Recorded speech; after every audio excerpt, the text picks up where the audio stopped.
महाराष्ट्र राज्य के नांदेड़ ग्राम के निकट रायपुर इलाके में आज भी खून की प्यासी डायनों का बसेरा है।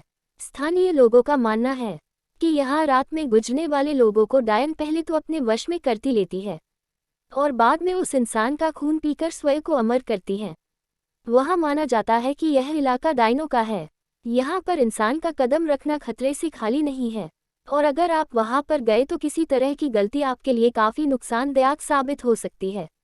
अगर आपको ये यकीन न हो रहा हो तो आप यहाँ पर किसी भी पेड़ों में कील गाड़ कर खुद ही देख लीजिए, लेकिन आप लोगों का मौत से सामना जरूर हो जाएगा। आप लोगों को भले ही यह अंधविश्वास या अंधश्रद्धा लग रहा हो तो इस भूतिया गांव का यही दस्तूर है। इस भूतिया गांव को अभिशप्त माना जाता है। यहाँ पर एक दो नहीं बल्कि सारे इलाकों में डायनों का बसेरा जमा हुआ है। नांदेड़ के निकट इस छोटे से गांव में डायनों की अब पूरा राज्य बसा हुआ है।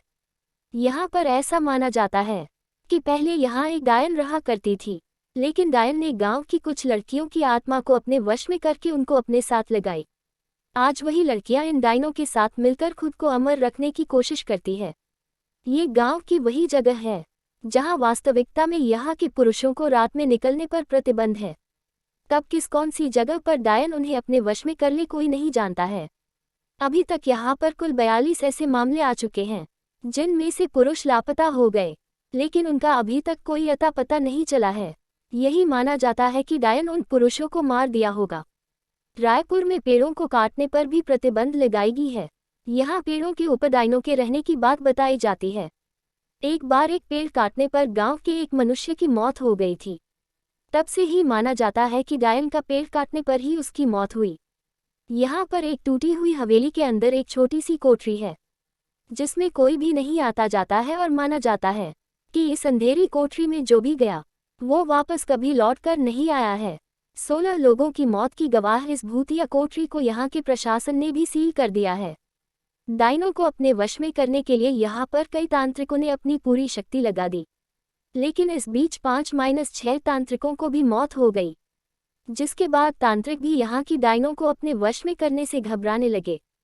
कहा जाता है कि गांव में हर अमावस्या और पूर्णिमा की रात को कोई बाहर नहीं निकल। हालांकि यह काफी पुरानी बात है। अब लोग अपने घरों को अच्छे से बंद करके घरों में रहते हैं।